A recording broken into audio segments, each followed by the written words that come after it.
Welcome to Unapologetically Reborn. I'm Alicia Lynch. And I am the handsome co-host, Cody Fulham. In today's episode, we're going to discuss the way that we can critically judge ourselves based on adaptations and reactions versus our true God-given identity. I often find it relatively easy to get these things mixed up. What if the things that you criticize yourself for, the urgency, the intensity, the inability to relax, the need to stay in control, the way you don't ask for help, what if those aren't personality flaws? What if they're not who you are at all? What if they're how you survived? Because so many people walk through life believing that they're anxious, broken, dramatic, cold, controlling, too much, not enough, when they're living inside a nervous system that never learned about safety. Today we're going to discuss how survival mode is not your personality, the differences between reactions and identity, adaptations versus authentic identity, how identity forms while calm feels unsafe, how survival shows up as urgency, control, hyper-independence, and what rebirth really means. If for some reason we don't get through all of this, because it's quite a bit, we will just make a continuation of this in a part 2. Let's look at the difference between survival mode and identity, between adaptation and authenticity, and why so many of us mistake them. Survival mode is not a mindset. It's not a belief system. It's not an attitude. Survival mode is a physiological state. It's what happens when your nervous system decides the world is unpredictable, unsafe, or overwhelming, and it stays there. When you're in survival mode, your body is constantly asking, am I safe? Am I about to be hurt? Am I about to be blamed, abandoned, overwhelmed, or erased? And when the answer feels uncertain, your body doesn't wait for logic. It reacts. This is where reactions come in. Reactions are fast, they're intense, they're physical. Not because you're dramatic, but because your body reacts at the speed of survival, not the speed of reason. A reaction is something your nervous system does. Identity is who you believe you are. But when reactions repeat, people fuse the two. They say things like, I'm just an angry person. I'm anxious. I'm controlling. I'm cold. I'm too much. But these are conclusions, not truths. The reality here is you don't become reactive because of who you are. You became reactive because of what you lived through. A reaction is your body answering a question your mind didn't even know was being asked. That question is usually about safety. And the most damaging sentence that people learn is, I am this way. Because once a reaction becomes identity, shame takes root. A healthier reframe is, I have this reaction. My body learned this response. This shows up when I feel unsafe. When you change the sentence, you change the shame. A reaction often shows up before you finish a thought, before you decide how you feel, before you even know why you're reacting. That's why people say, it just came out. I don't know why I snapped. It happened so fast. What's happening? The nervous system is faster than conscious thought. Your brain has 2 jobs at that moment to decide: to detect threats and to protect you. It does not stop checking if the threat is current. Reactions happen at the speed of survival, not the speed of logic. Intensity is how strong the reaction feels compared to the situation. People think, this shouldn't feel this big, but intensity doesn't match the moment. It matches the stored charge. Intensity comes from past experiences, repeated patterns, unresolved stress, and times you couldn't respond before. So one small moment can trigger a stack of old responses. Intensity isn't about what's happening right now. It's about what this moment reminds your body of. That's why reactions feel overwhelming or disproportionate. Reactions don't start in thoughts. They start in the body. Remember this. Common physical signs: heart racing, tight chest, heat, shallow breath, clenched jaw, urge to move or escape, numbness or heaviness. The body is preparing for fight, flight, freeze. This is why telling yourself to calm down doesn't work. A reaction is something your body does, not something your personality chooses. Speed and intensity plus physicality happen together because the nervous system's job is efficiency, not accuracy. It asks, have I seen something like this before? If yes, the reaction is faster and stronger. There's no pause to analyze fairness, intent, or timing. Your body reacts first to keep you alive. Meaning comes later. This can become confusing and shameful because after the reaction, logic comes back online. Then people think, why did I do that? I shouldn't have reacted that way. What's wrong with me? But by the time you're asking that, the reaction is already over.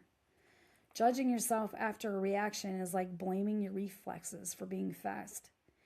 Think about a smoke alarm. Its job isn't to decide if there's a real fire. Its job is to go off fast. It's loud. It's intense. Annoying. It doesn't ask questions. Now imagine that smoke alarm went off once during a real fire, but later it starts going off when the toast burns or when the oven gets hot. The alarm isn't broken. It's doing exactly what it learned to do, detect danger early. Reactions are like this. There's smoke alarms set to sensitive settings because at some point danger was real. You can't stop a reaction because it happens before choice. Reactions come from the part of the brain responsible for survival reflex and a pattern of recognition, not reasoning, not intentional, not values. By the time you're telling yourself to calm down, the reaction already happened. That's why people feel confused and ashamed afterward. Trying to stop a reaction with logic is like trying to stop a reflex by negotiating with it. And that's not failure, that's biology. You don't stop reactions. You interrupt what happens after them. The real work isn't stopping the reaction. It's stopping the story you tell yourself afterward. That's where identity gets formed. You can learn to soften your reaction by understanding their consistency. They're noticed without attack. Instead of, why am I like this? Try, this is my reaction. Awareness is the beginning of safety. The body experiences safety after the reaction. This is critical. And if every reaction is followed by shame, self-criticism, and panic, the body learns this is dangerous. But if it's followed by curiosity, slowing and grounding, the body learns I survived this. Your nervous system learns more from how you respond after a reaction than during it. Removing meaning from them. This is where rebirth begins. Instead of, this proves that I'm too much, try telling yourself, this shows my system learned protection. When reactions stop meaning something about who you are, they lose power. When safety happens repetitively, not once, not perfectly, but over time, the body will update. Reactions soften not because you control them, but because your body stops needing them as much. That's the long game. Reactions are fast because they're reflexes. They're intense because they carry old charge. They're physical because they live in the body.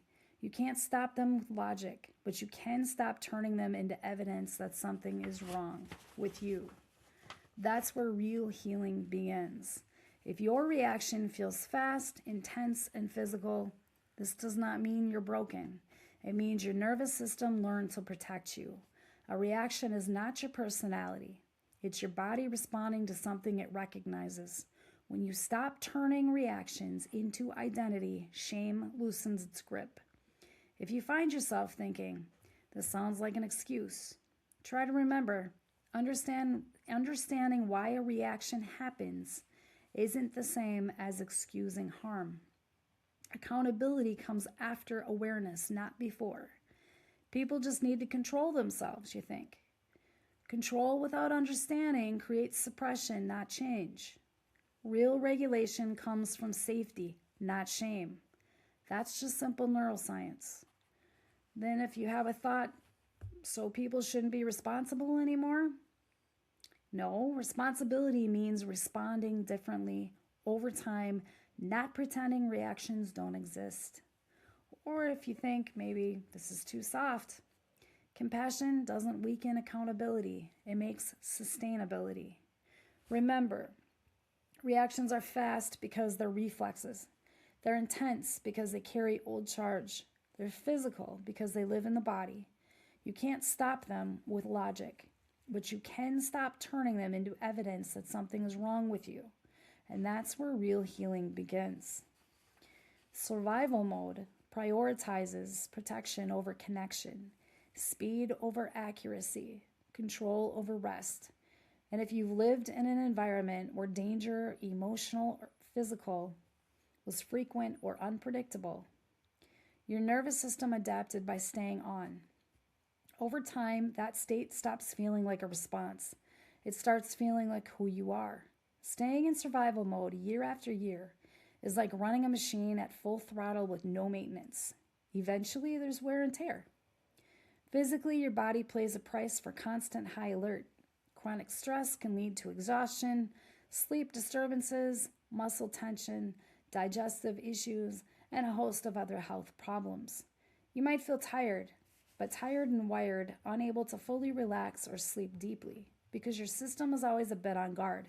Many people in perpetual survival mode experience irritability and difficulty being present, as it's part of their mind is always scanning for trouble. And this is why she's the smart one. Not hardly. Over time, this baseline tension means even small tasks or minor challenges feel heavier than they should, since you're already carrying so much stress in your body.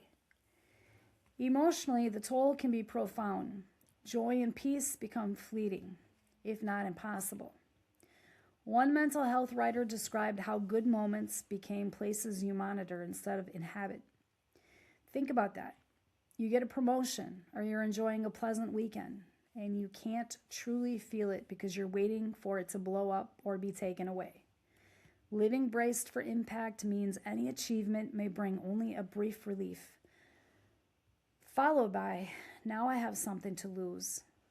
Positive events might trigger unease because your brain immediately searches for what could go wrong. In relationships, intimacy and closeness can feel like ticking time bombs. You're always one step away from being hurt or from hurting the other person. It's hard to truly connect when part of you is holding its breath, expecting a rupture. The psychological consequences are often described as feelings of emptiness, identity loss, or quiet despair. When you live as if survival mode is your personality, you may wake up one day to realize you don't even know who you are beyond your roles or defenses. You've been so busy surviving, being who you had to be, that your authentic self was put on the shelf. This can lead to depression, a sense of numbness or disconnection from life. Some people even achieve the stability or success they long strived for, only to feel a strange dread or depression when things finally calm down, because their nervous system doesn't know how to live outside of chaos. It's as if the emotional volume knob has only two settings, stressed or off. Feeling content or happy isn't just foreign. It might trigger guilt.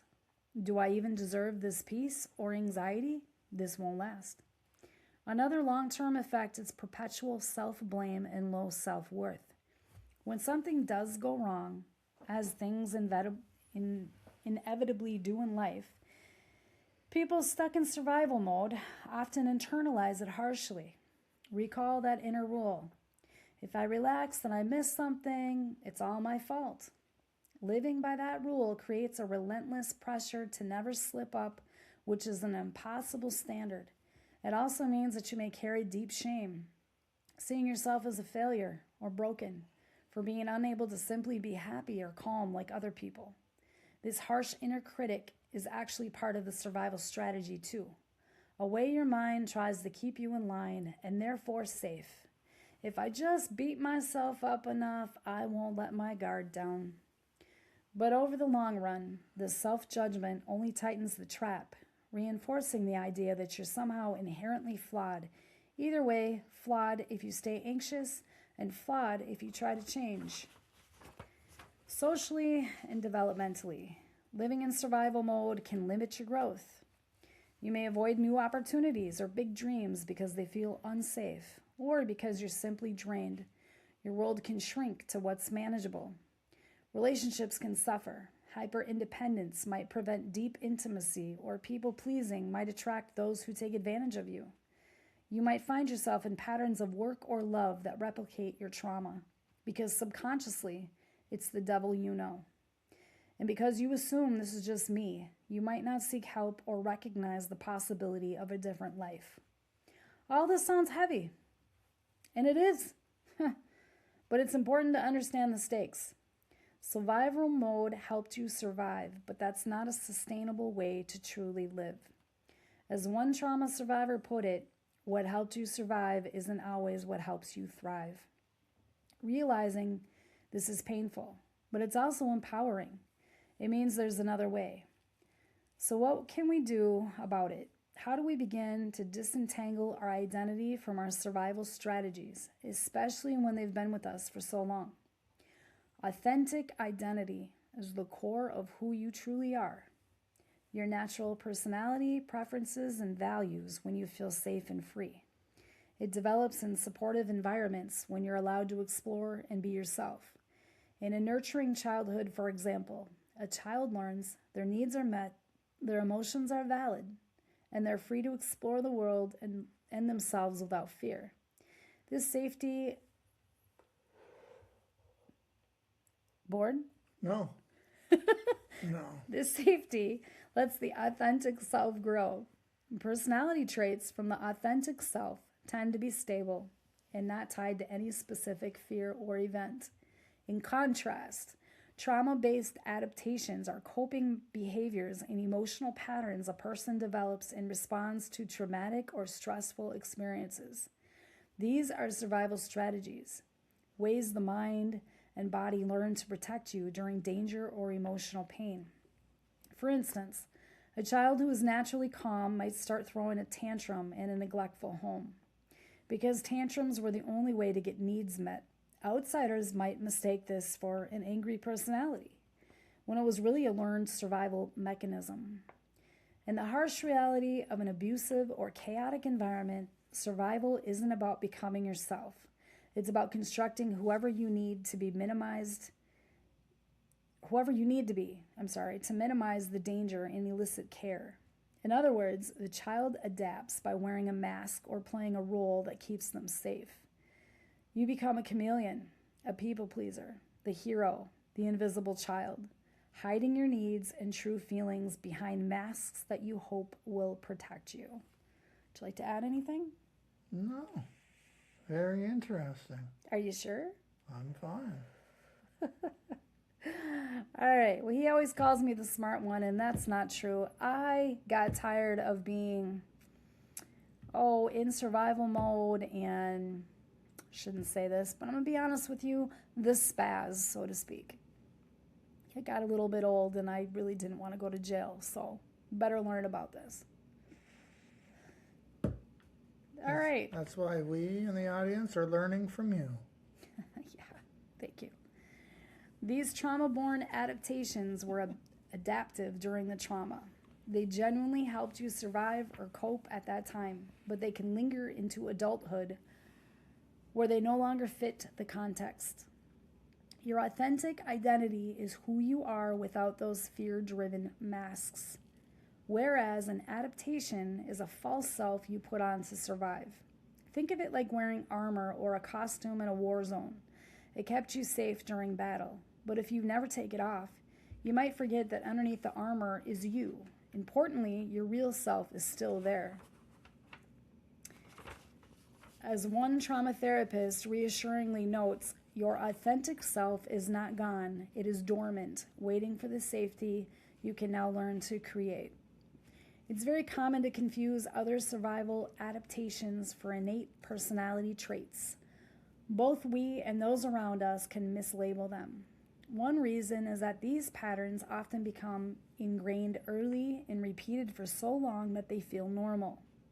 Over years, the brain and nervous system actually wire themselves to expect threats and respond to old protective ways. As trauma expert Dr. Jason Linder explains with an example, a combat veteran might instinctively reach for a weapon upon hearing a loud noise, even long after returning home.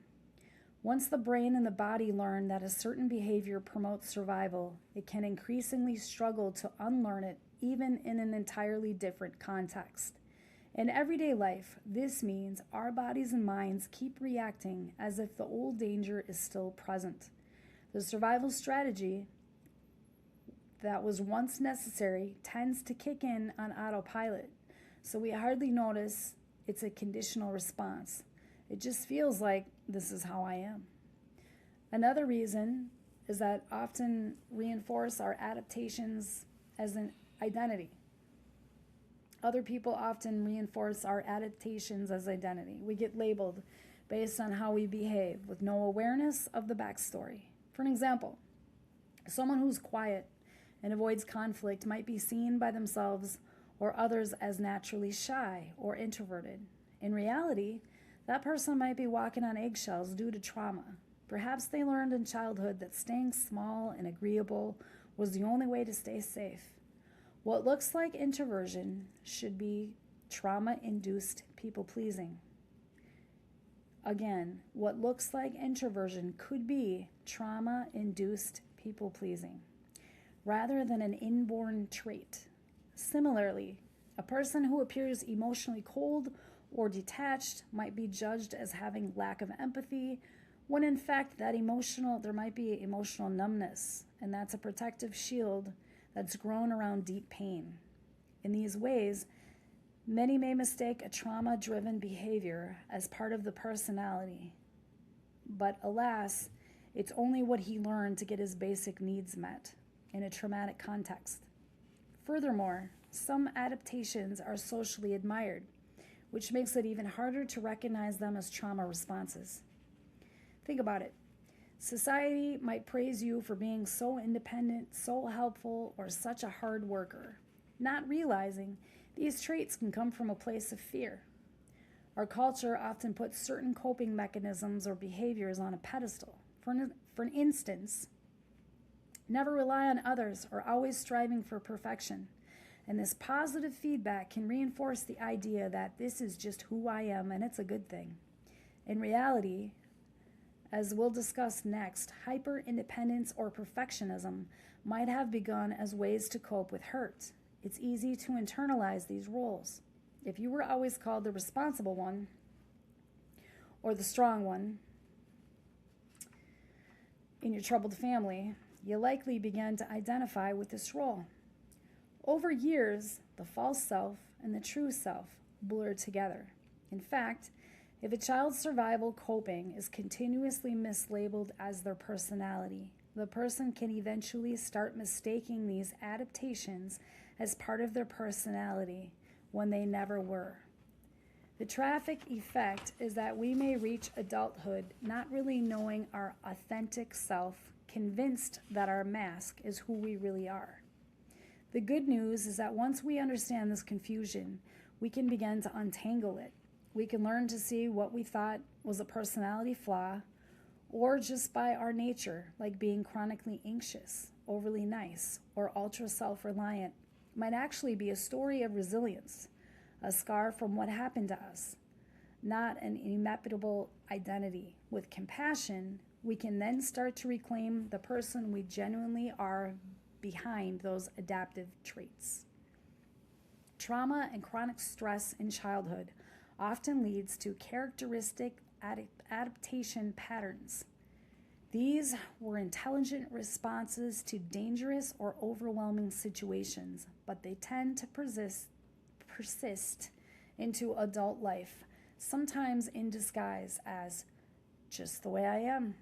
Here are a few common survival adaptations, how they develop, and how they might be mistaken for personality.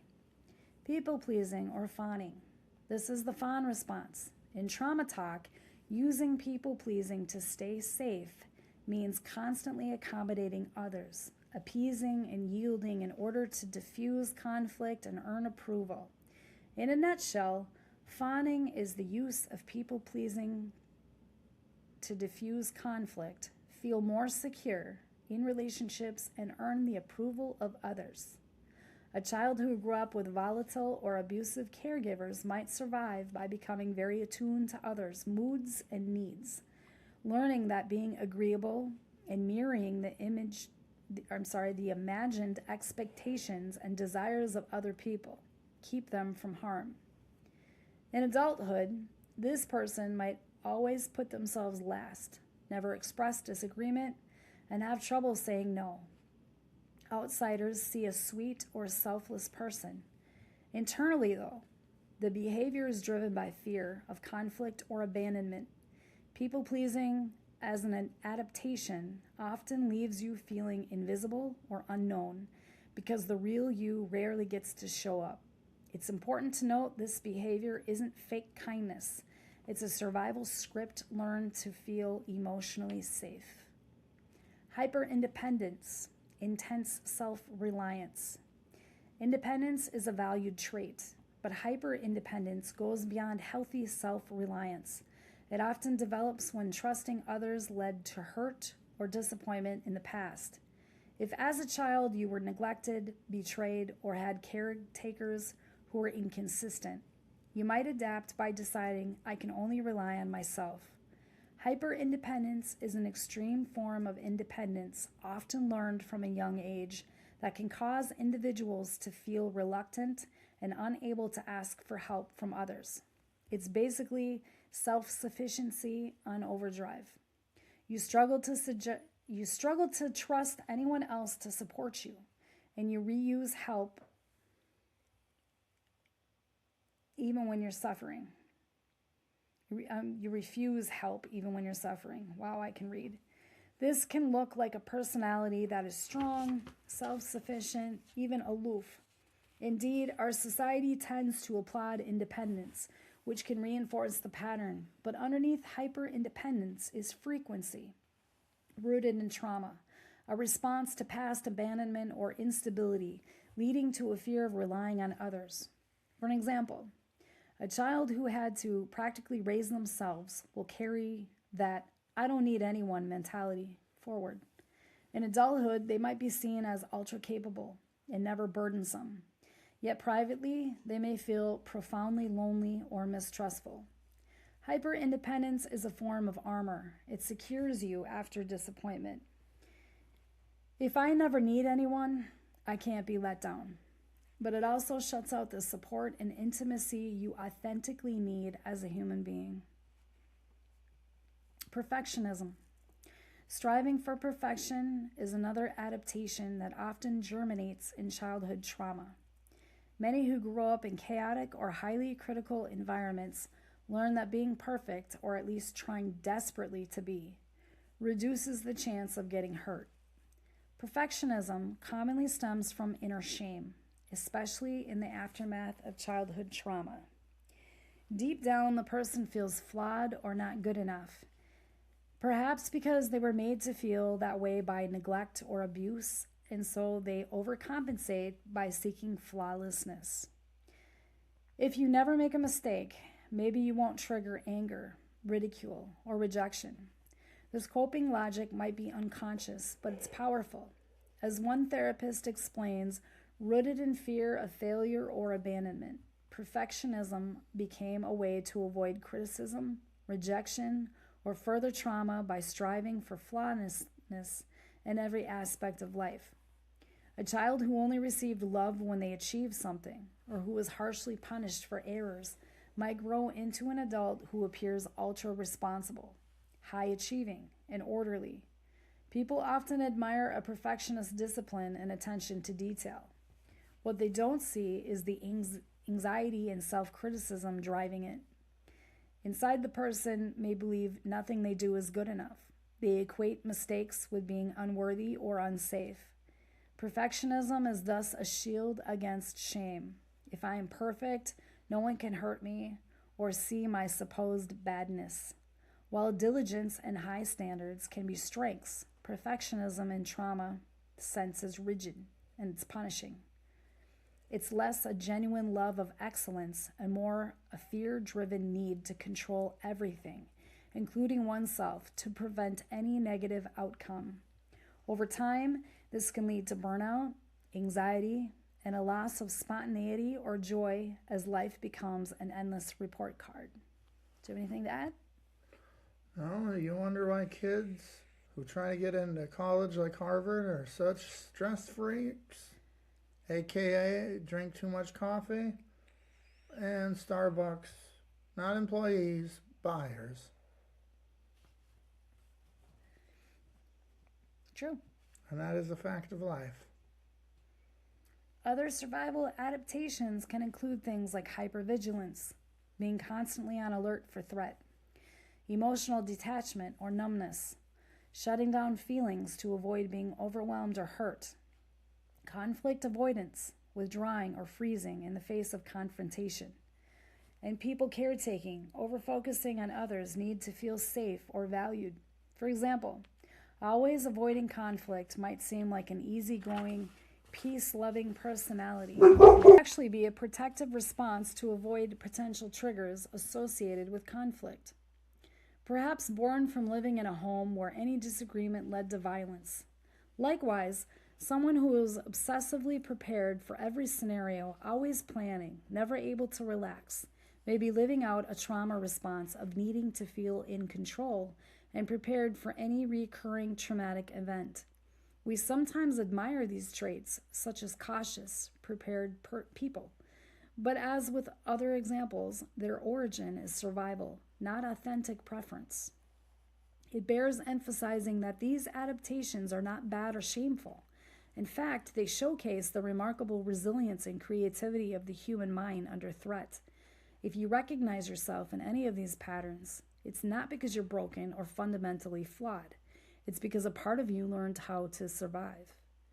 What's important now is learning that, as helpful as these strategies were in the past, you don't have to be ruled by them in your present. They are parts of you, often very resourceful parts, but they do not sum up the whole of who you are. Let's carefully re-examine reactions. Once again, identity is who you believe you are. Confusing the two is how people learn to hate themselves. Most people were never taught this difference, so when they react strongly, they don't think my body responded. They think this is who I am. This is what's the damaging part. Remember, a reaction is an automatic, fast, protective, learned before logic, shaped by past experiences. It happens before you decide anything. You don't choose it. You don't plan it. Your body does it for survival, not for truth. A reaction is your body answering a question your mind hasn't even heard yet. Now let's examine identity.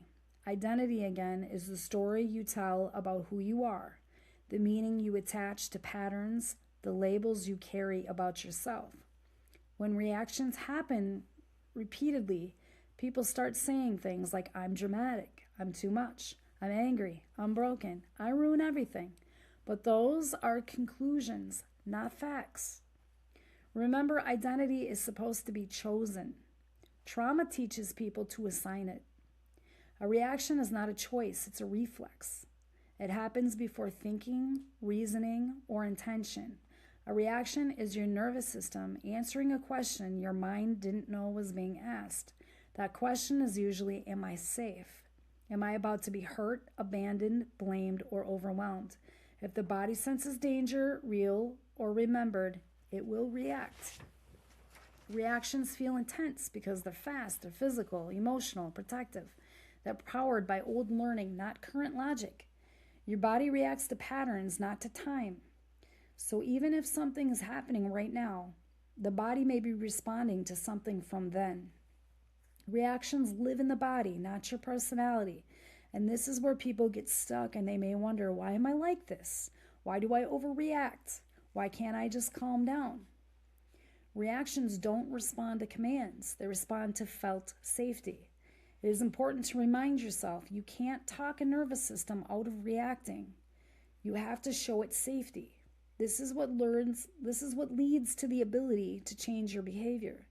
The three most common reactions we use are fight, flight, and freeze. Fight reactions, what it looks like. This is me. Snapping, defensiveness, raised voice, irritation, urgency. Urgency is the big one for me. I'd say voice, but hey. These reactions are protecting boundaries, dignity, and autonomy.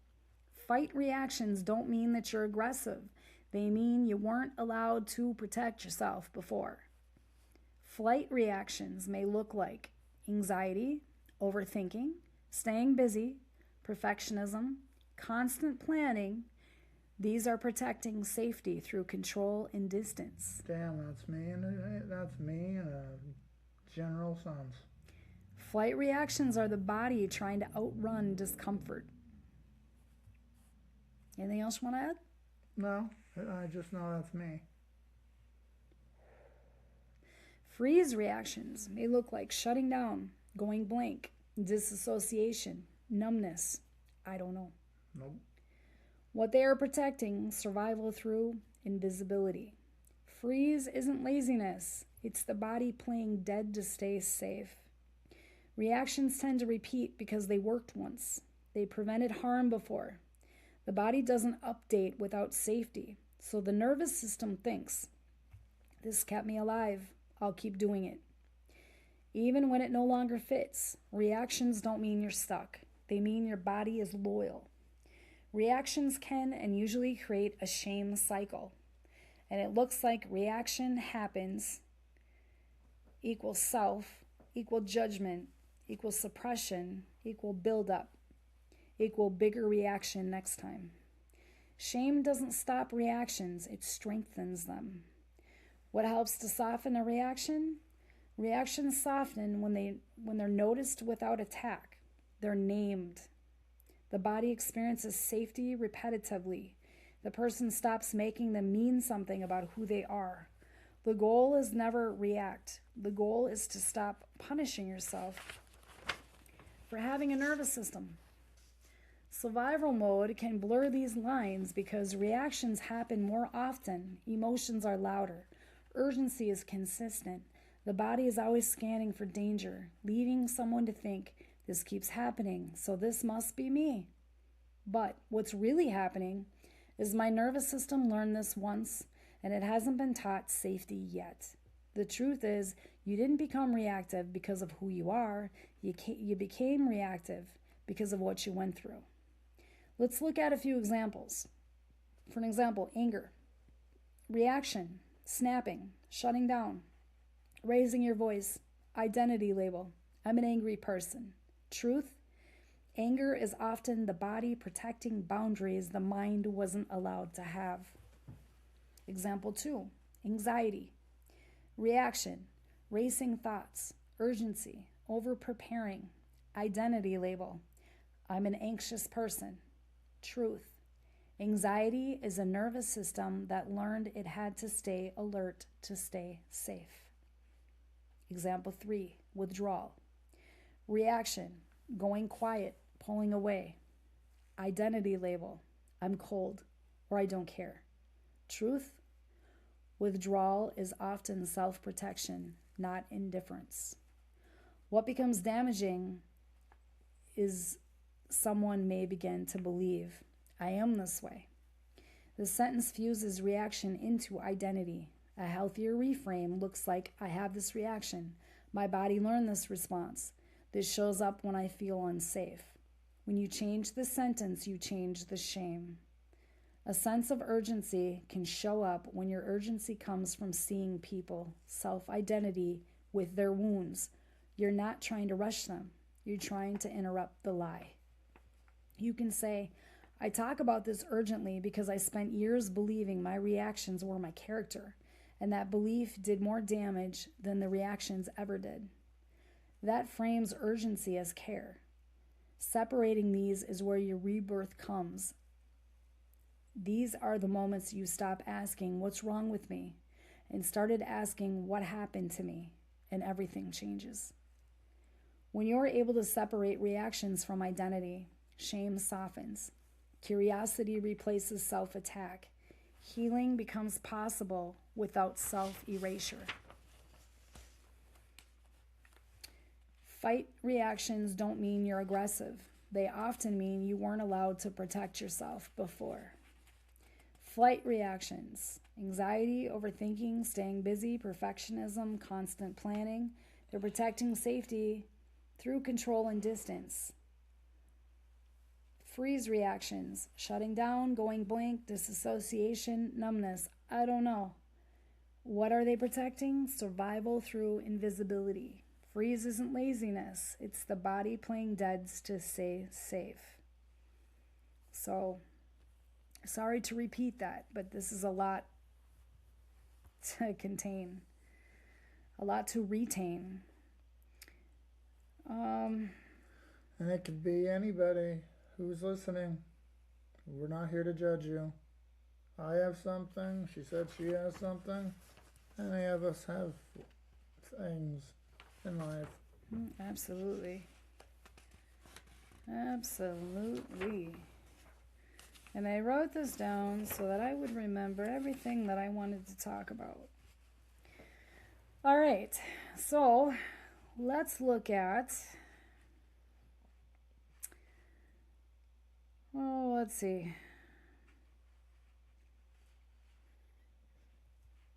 Authentic identity versus trauma-based adaptations, reclaiming your true self. When we grow up under stress or trauma, we often develop ways of coping that can later feel like who we are. Understanding the difference between authentic identity and trauma-based adaptation is crucial for healing and self-discovery. Let's explore what each means, why we confuse them, how common survival adaptations show up, like people-pleasing, hyper-independence, and perfectionism, how to begin separating these from our true self, and what it feels like to reclaim our real identity. Authentic identity versus trauma adaptation. Authentic identity is the core of who you truly are.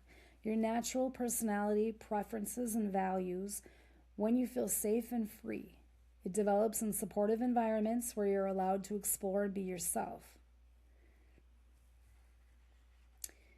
This safety lets the authentic self grow. Personality traits from the authentic self tend to be stable and not tied to any specific fear or event.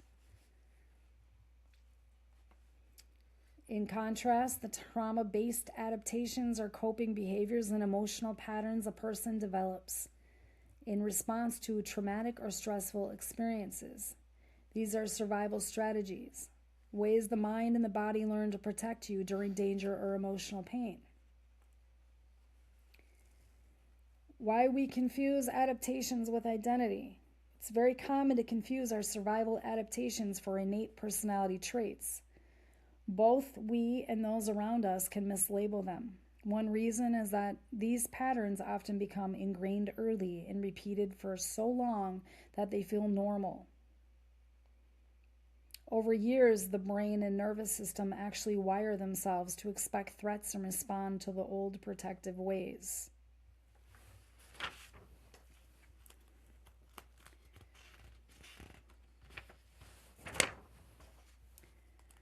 Common trauma-based adaptations and how they show up.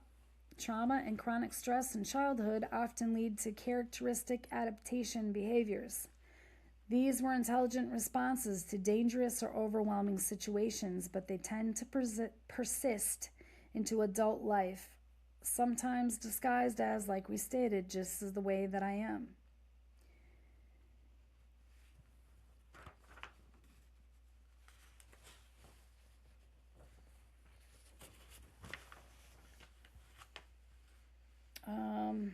Other survival adaptations could include things like hypervigilance, being constantly on alert for threats, emotional detachment or numbness, shutting down feelings to avoid being overwhelmed or hurt, conflict avoidance, withdrawing or freezing in the face of confrontation and people caretaking, over focusing on others' needs to feel safe or valued.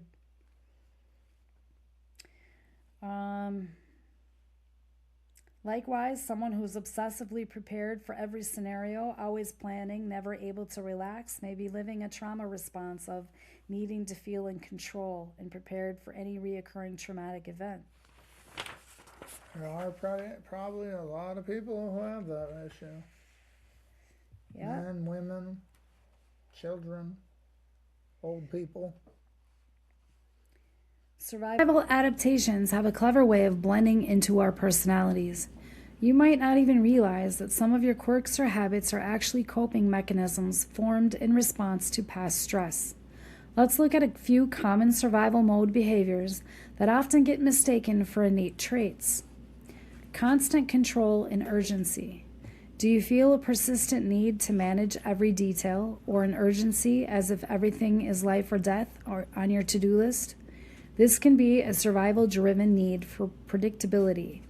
If your early life was chaotic, controlling, your environment became a way to feel safe. You might rush from task to task because on a deep level, slowing down feels dangerous. In survival mode, the body is stuck in fight-flight gear, always ready, always busy. Someone in this state might say, "I can't relax. I'm just wired this way." But in truth, it's a nervous system stuck on, afraid to stop.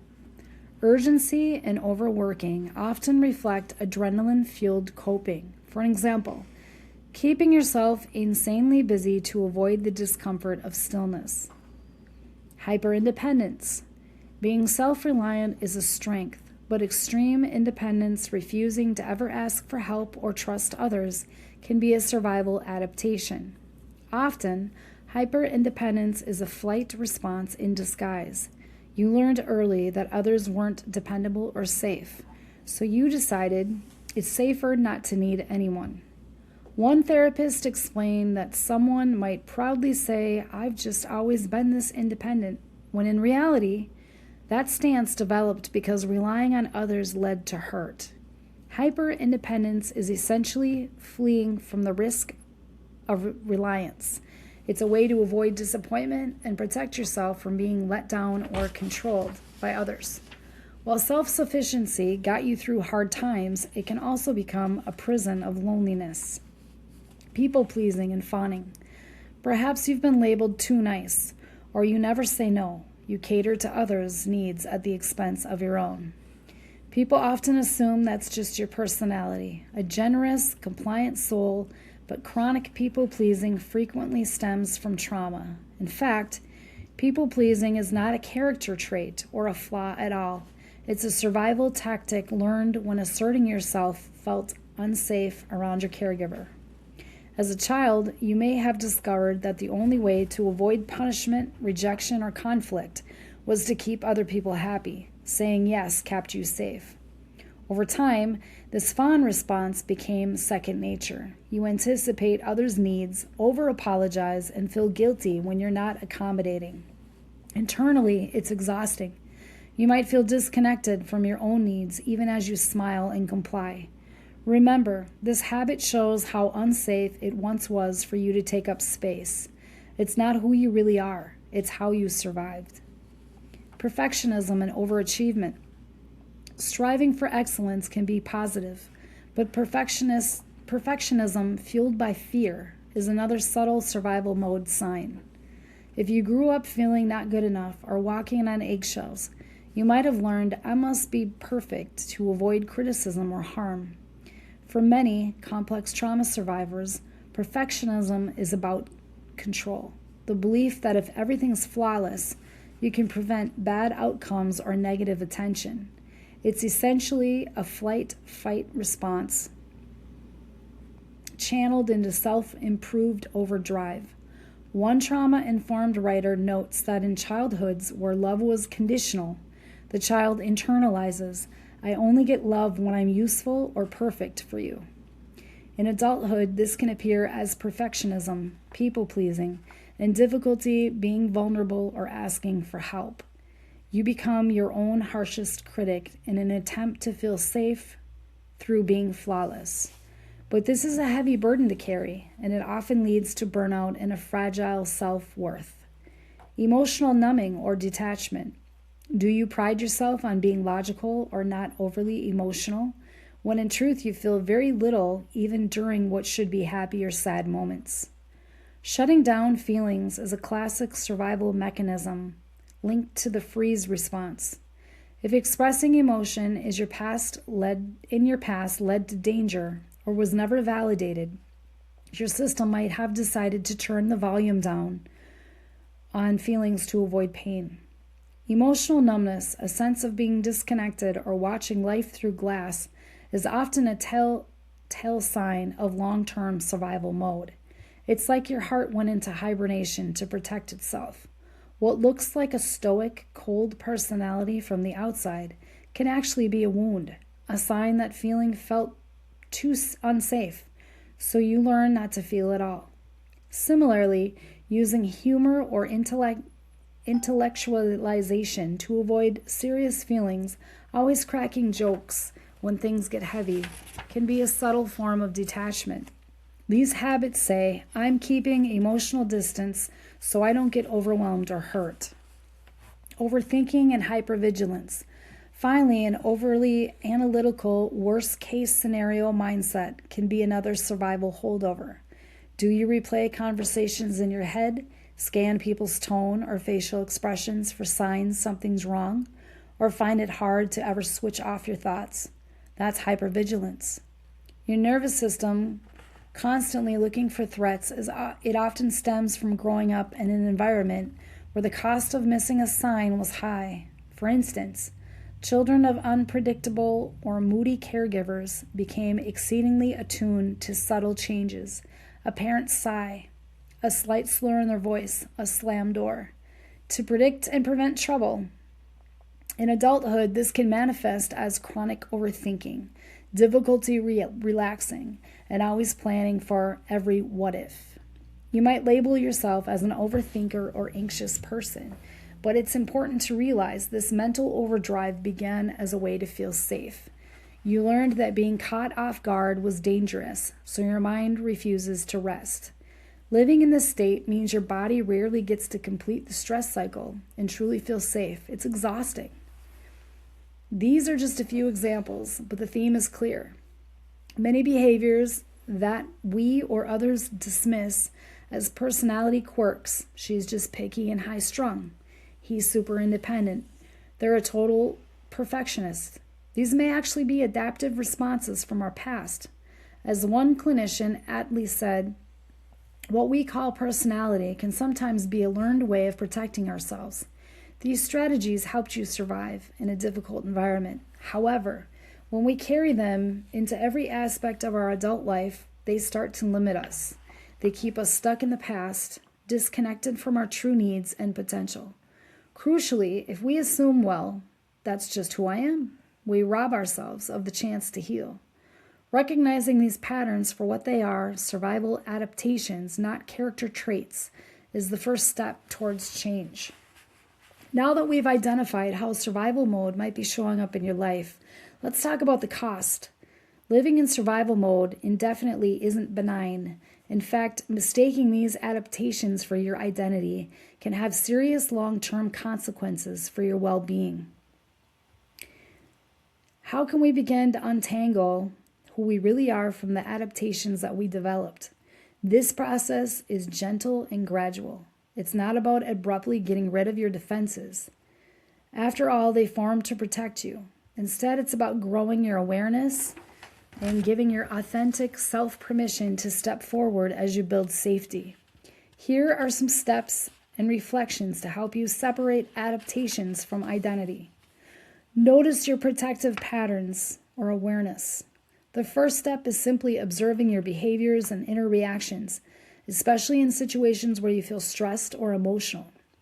Start to name the adaptation when it shows up. For an example, you might catch yourself agreeing to something you don't want to do and realize, I'm people-pleasing because I'm afraid of upsetting them. Or notice that you haven't asked anyone for help with a problem and think, that's my trauma-driven independence at work. This mindful noticing shines a light on what was previously automatic. It can be uncomfortable to realize a behavior is linked to past pain. But remember, this is a positive step. You're beginning to separate me from the pattern. You might even keep a journal of these observations, which can reveal how often and when your survival takes over. Reframe the narrative with compassion. Once you notice a pattern, avoid the trap of self-judgment. Why am I like this? Instead, try to thank the adaptation for helping you. It may sound odd, but this is a powerful way to reduce shame and inner conflict. These behaviors truly had a purpose. You might say to yourself, I see you people-pleasing. I know you developed because I was scared and I needed to keep the peace. Thank you for protecting me when I was little. This kind of self-talk honors the role of the adaptation and creates a warmer inner environment. As one expert beautifully put it, healing isn't about ripping off our masks with shame.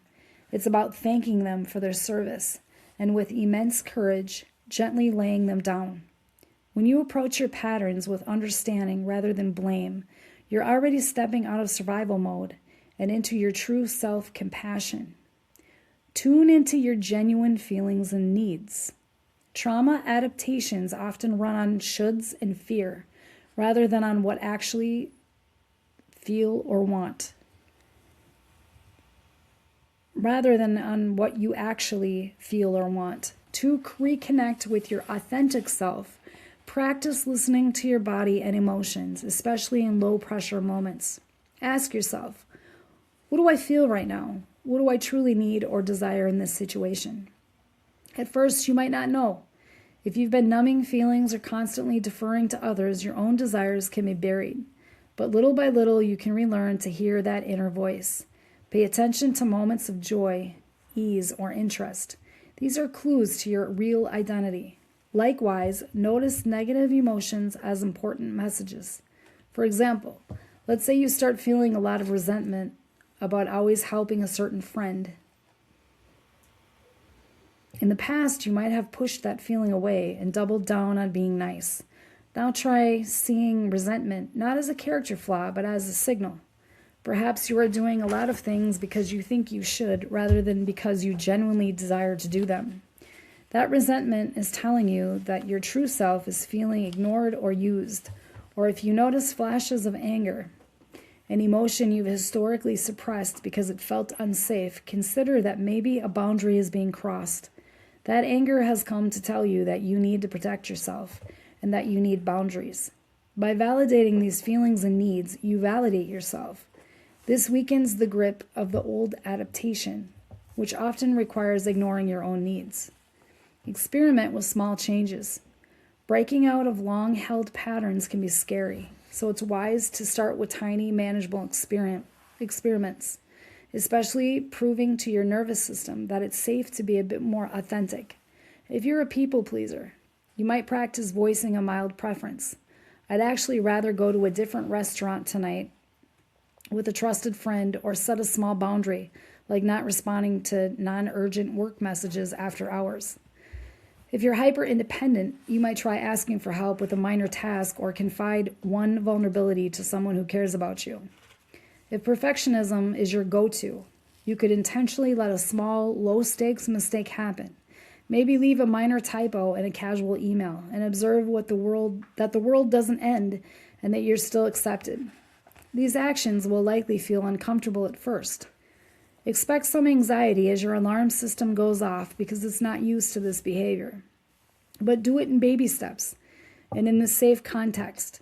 Each positive experience where you act more authentically and nothing terrible happens, in fact, you might get a supportive response or just relief, is deeply retraining your brain.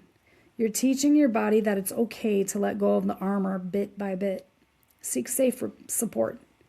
You don't have to do this alone. In fact, because so much of trauma harm happened in relationships, a lot of healing happens in relationships too. Consider finding a trauma-informed therapist or joining a support group where you can share your experiences. A good therapist can provide a non-judgmental, safe space that perhaps you never had before, a place where your authentic self is welcomed. They can help you differentiate which part of you is the survival self and which is the real you, and help you reintegrate them. Friends or partners who are understanding can also be invaluable. Let a few trusted people know you're working on being more you and what you might need from them.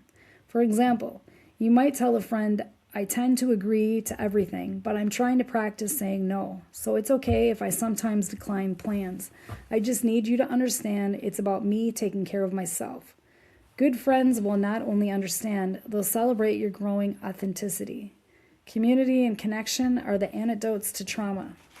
Every time you experience being accepted for your real self, this part of you learned, I must hide to be loved, gets proven wronged in the best way. This supportive feedback makes it harder to shed the adaptations that no longer serve you. Be patient and gentle with yourself. Separating from adaptations is a slow learning process, and it's an unlearning process. These survival habits might have been with you for decades, so it's unrealistic and even unkind to expect them to vanish overnight. There may be times that you slip back into old patterns. That's normal. Rather than criticize yourself, stay curious and kind. Healing is often 2 steps forward and 1 step back. Think of it less like hacking away at armor and more like softening layers of an onion or gradually thawing ice. One trauma survivor describes recovery as not a violent stripping away, but a gentle unfolding. It's building a warm, safe home within yourself so that your authentic self feels invited to step out of hiding. You're creating that inner safety, slowly but surely. Celebrate any small victories, each difficult no you manage to say, each honest emotion you allow yourself to feel, each time you ask for comfort instead of suffering in silence. Every one of those is a triumph of your real self peeking through. And if the adaptation comes back in full force on a hard day, remind yourself, this is normal, under stress, and it doesn't mean that you've failed. It just means that part of you needed reassurance. You can give it that reassurance. I know you're scared. Thank you for trying to help me. And then gently try again when you're ready. Throughout these steps, maintaining a stance of self-compassion is key. You might reflect on the fact that the very existence of these adaptations is evidence of your strength. You did what you had to do to survive. Now you're doing what you need to do to truly live. It's courageous work, and you deserve support, especially from yourself. As you practice separating the adaptation from your identity, you're really practicing self-love, acknowledging that you are more than your coping mechanisms, that you are worthy of being seen as the real you. Anything you want to add? No, but this should be it until we come back to part 2. Okay, so we are out of time, but we will come back and finish this up in our next podcast. To be continued. To be continued. All right, well, we'll see you in the next episode when we discuss what we didn't get to. Thank you for tuning in to Unapologetically Reborn. This is where survival ends and choices begin.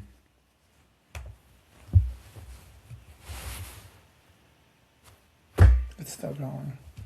I push stop.